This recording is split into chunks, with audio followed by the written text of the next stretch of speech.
Bugun men avgust oyining eng muhim pensiya masalasini oddiy, lekin juda aniq tilda tushuntirib beraman. Avgustda pensiya oshadimi? Kimning puli qayta hisoblanadi? Kim kutish kerak emas? Kim esa aynan hozir hujjatlarini tekshirtirmasa, keyin bir necha oy pulini yo'qotishi mumkin. Bu mavzu faqat hozir pensiya olayotganlarga emas, ota-onasi, buvisi, bobosi pensiya oladigan har bir oilaga tegishli. Shuning uchun videoni oxirigacha ko'ring. Chunki men eng ko'p uchraydigan xatolarni, yashirin nozik jihatlarni va amalda nima qilish kerakligini bosqichma-bosqich aytaman. Hozir kanalga obuna bo'ling, like bosib qo'ying. Chunki bunday ma'lumotlar vaqtida eshitilsa, odamning pulini, asabini va vaqtini saqlab qoladi. Avvalo asosiy savolga kelaman. Nega aynan avgust oyida pensiya bo'yicha shuncha gap so'z ko'payadi? Sababi oddiy. Yil o'rtasida odamlar odatda ikkita narsani kutadi. Birinchisi, pensiyalar umumiy tartibda oshiriladimi yoki yo'qmi? Ikkinchisi, ayrim fuqarolarning pensiyasi shaxsiy hujjatlar, ish staji, ish haqi ma'lumotlari yoki toifadagi o'zgarishlar sababli qayta hisoblanadimi?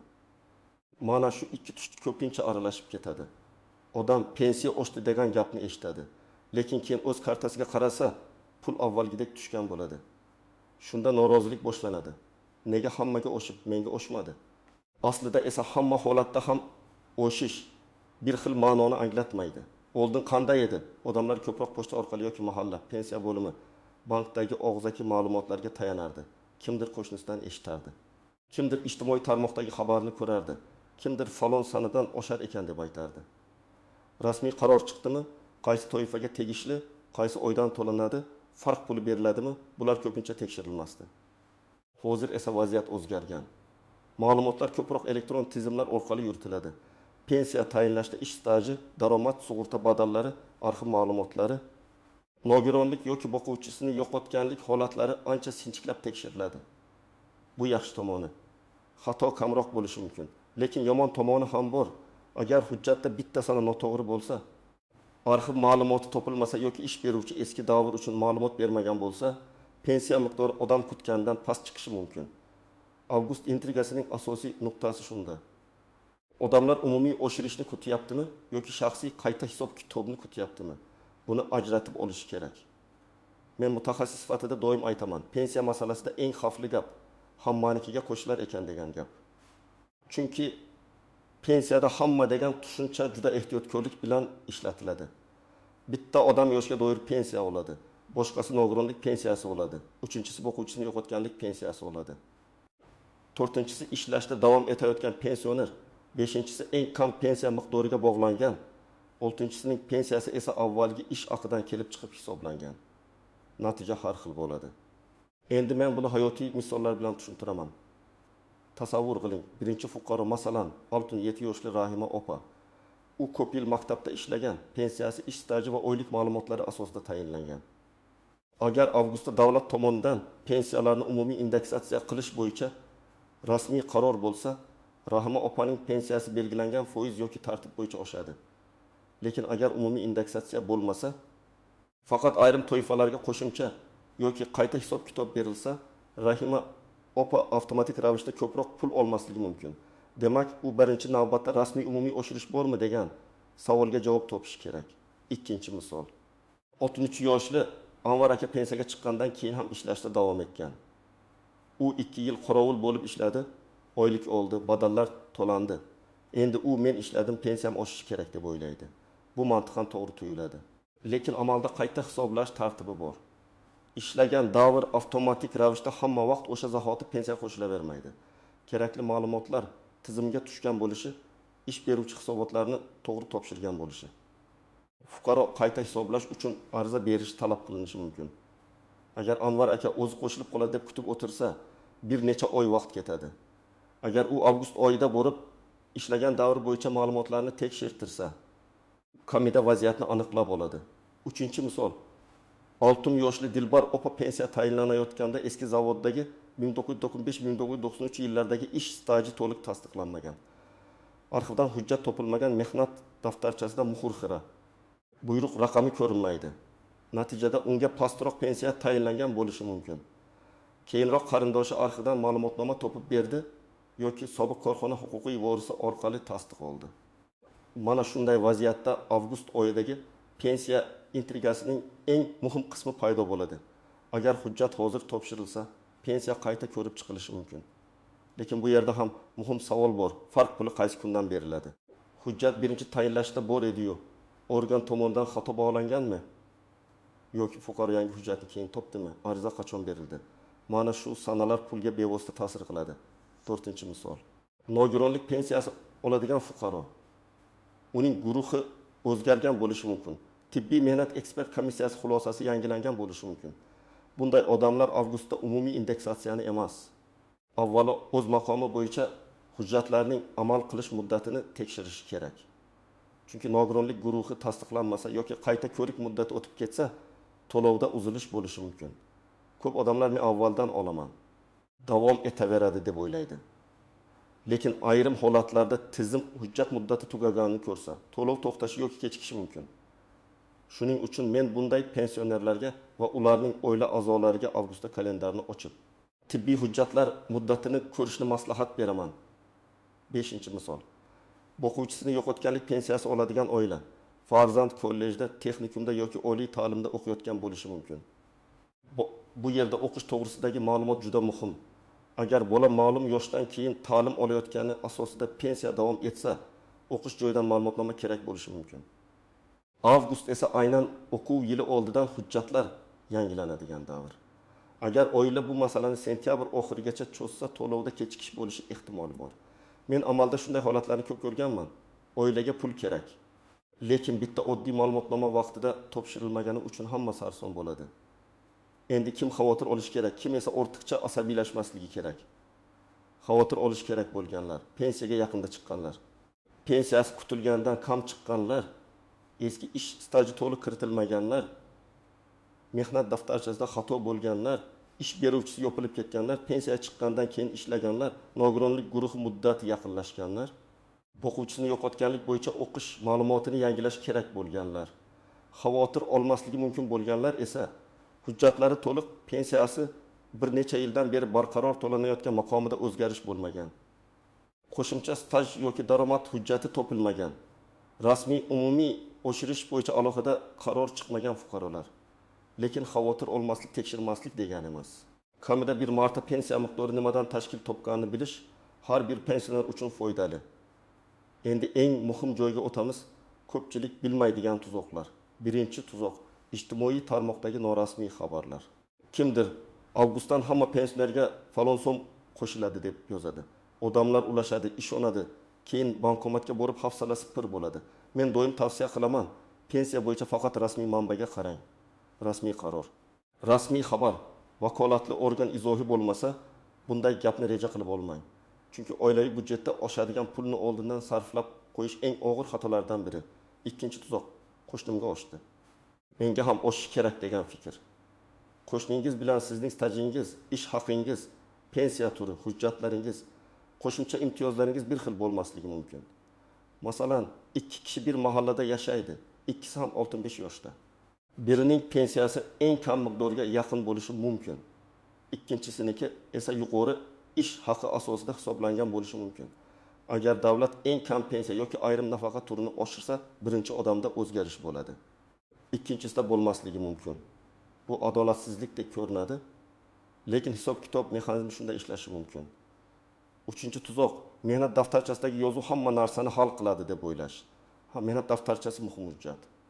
Lekin undagi yozuvlar aniq o'qiladigan, buyruq asosida muhr va imzo bilan tasdiqlangan bo'lishi kerak. Agar tashkilot nomi noto'g'ri yozilgan, san'at tushunarsiz muhr ko'rinmaydigan bo'lsa, qo'shimcha tasdiq so'ralishi mumkin. Ayniqsa eski yillardagi korxonalar yopilgan bo'lsa, arxivga murojaat qilishga to'g'ri keladi. Bu jarayon bir kunda bitmaydi. Shuning uchun men pensiyaga chiqishga yaqin odamlarga hujjat yig'ishni pensiya yoshiga bir oy qolganda emas, kamida bir yil oldin boshlashni maslahat beraman. 4-noziklik: ish haqi ma'lumotlari. Pensiya faqat ishlagan yilga emas, ayrim hollarda ish haqi ko'rsatkichlariga ham bog'liq bo'ladi. Odam men 35 yil ishlaganman deydi. Lekin qaysi davrdagi daromad hisobga olinganini bilmaydi. Agar 20 oylik olgan davri hujjat bilan tasdiqlanmagan bo'lsa, pensiya pastroq chiqishi mumkin.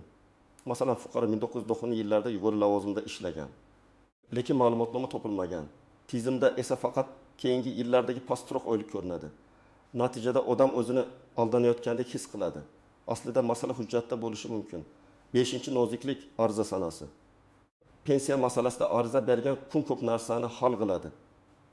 Siz hujjatni uyda saqlab, keyin topshiraman deb yursangiz, organ sizning niyatingizni hisobga olmaydi. Amalda ariza qachon ro'yxatga olingani, qaysi hujjat qachon taqdim etilgani muhim. Shuning uchun men har doim aytaman. Hujjat topshirsangiz, albatta qabul qilinganini tasdiqlovchi belgi, ro'yxat raqami, elektron xabar yoki kvitansiyani saqlang. Og'zaki qoldiring degan gap yetarli emas. 6-noziklik, bank kartasi va to'lov sanasi. Ba'zan pensiya oshmagan emas, shunchaki to'lov kechikkan, bank kartasi muddat tugagan, karta bloklangan yoki pensioner boshqa hududga ko'chgan bo'ladi. Odam darhol pensiyamni kesib tashlashdi deb o'ylaydi. Avval bank kartasining amal qilish muddatini, SMS xabarlarini, bank ilovasini, pochta yoki yetkazib berish tartibini tekshirish kerak. Ayniqsa, yoshi katta odamlarning kartasi muddati tugab qolsa, ular buni sezmasligi mumkin. Oilada farzandlar bunday texnik masalalarni oyda bir marta tekshirib tursa, ko'p muammo oldi olinadi. 7-tuzoq, pensioner ishlasa, hamma imtiyozlar bir xil qoladi deb o'ylash. Ayrim qo'shimcha to'lovlar, kompensatsiyalar yoki ijtimoiy yordam turlari fuqaroning daromadi, bandligi yoki oilaviy holatiga bog'liq bo'lishi mumkin. Men bu yerda hammani qo'rqitmoqchi emasman. Lekin fakt shuki, pensiya bilan birga boshqa ijtimoiy to'lov olayotgan odam o'z holati o'zgarsa, buni yashirmasligi kerak. Keyin ortiqcha to'langan pulni qaytarish talabi chiqsa, bu juda og'ir bo'ladi. Shuning uchun qonuniy yo'l eng xavfsiz yo'l. Endi eng kerakli qism, siz bugundan nima qilishingiz kerak? Men buni oddiy reja qilib beraman. Birinchi qadam, pensiyangiz turi va hozirgi miqdorini aniqlang. Siz yoshga do'yri pensiya olasizmi? Nogironlik pensiyasimi? O'quvchisini yo'qotganlik pensiyasimi yoki boshqa ijtimoiy to'lovmi? Kartaga tushayotgan summa bilan rasmiy tayinlangan summa bir xilmi? Ba'zan bank xizmatlari, qarzdorlik, aliment, kredit bo'yicha ushlab qolishlar yoki boshqa ijro hujjatlari sababli qo'lga tegadigan pul boshqacha bo'lishi mumkin. Demak, avvalo menga qancha tayinlangan va menga qancha tushyapti degan ikki savolni ajrating. Ikkinchi qadam, hujjat papkasini tayyorlang. Unda pasport yoki ID karta nusxasi, mehnat daftarchasi, ish staji bo'yicha ma'lumotnomalar, ish haqi ma'lumotlari, diplom yoki harbiy xizmat hujjatlari, farzandlar tug'ilganlik guvohnomalari kerak bo'lishi mumkin bo'lgan holatlar, nogironlik bo'yicha tibbiy xulosa, o'quvchisini yo'qotganlik bo'yicha hujjatlar, o'qish joyidan ma'lumotnoma, bank rekvizitlari bo'lishi kerak. Hamma hujjatni bitta joyga jamlang. Bu juda oddiy ko'rinadi, lekin amalda eng katta muammolar hujjat qayerda edi degan savoldan boshlanadi. 3-qadam, pensiya bo'limiga yoki vakolatli organga aniq savollar bilan boring. Pensiyamni ko'rib bering deyishgan. Men sizga yozib olish uchun savollarni aytaman. Mening pensiyam qaysi asosida hisoblangan? Necha yil staj tan olingan? Qaysi davrdagi ish haqi hisobga olingan? Qaysi davrlar kiritilmagan va nima sababdan? Agar yangi hujjat topshirsam, qayta hisoblash qaysi sanadan bo'ladi? Arizam qachon ro'yxatga olinadi? Javobni yozma shaklida olishim mumkinmi? Mana shunday savollar mutaxassisni ham aniq javob berishga majbur qiladi. 4-qadam, arxiv masalasini cho'zmang. Agar eski korxona yopilgan bo'lsa, tuman yoki viloyat arxiviga, tashkilotning huquqiy vorisiga, yuqori turuvchi idoraga murojaat qilish kerak bo'lishi mumkin. Arxivga murojaat qilganda faqat men ishlaganman deb yozmang. Iloji boricha aniq yozing. Tashkilot nomi, ishlagan yillaringiz, lavozimingiz, bo'limingiz, taxminiy buyruq sanalari, o'sha davrdagi familiyangiz o'zgargan bo'lsa, eski familiya. Ayollar turmushga chiqqandan keyin familiyasi o'zgargan bo'lsa, nikoh guvohnomasi ham kerak bo'lishi mumkin. Bitta harfdagi farq ham arxiv qidiruvini qiyinlashtiradi. 5-qadam, hamma murojaatni iz bilan qiling. Elektron portal orqali yuborsangiz, murojaat raqamini saqlang. Qog'ozda topshirsangiz, nusxangizga qabul qilingan sana va imzo qo'ydiring. Telefon orqali gaplashsangiz, kim bilan, qachon, nima haqida gaplashganingizni yozib qo'ying. Bu ehtiyotkorlik sizni nizoli holatda himoya qiladi. Men tajribamda ko'p ko'rganman. Odam haq, lekin hujjat topshirganini isbotlay olmaydi. Natijada masala cho'ziladi.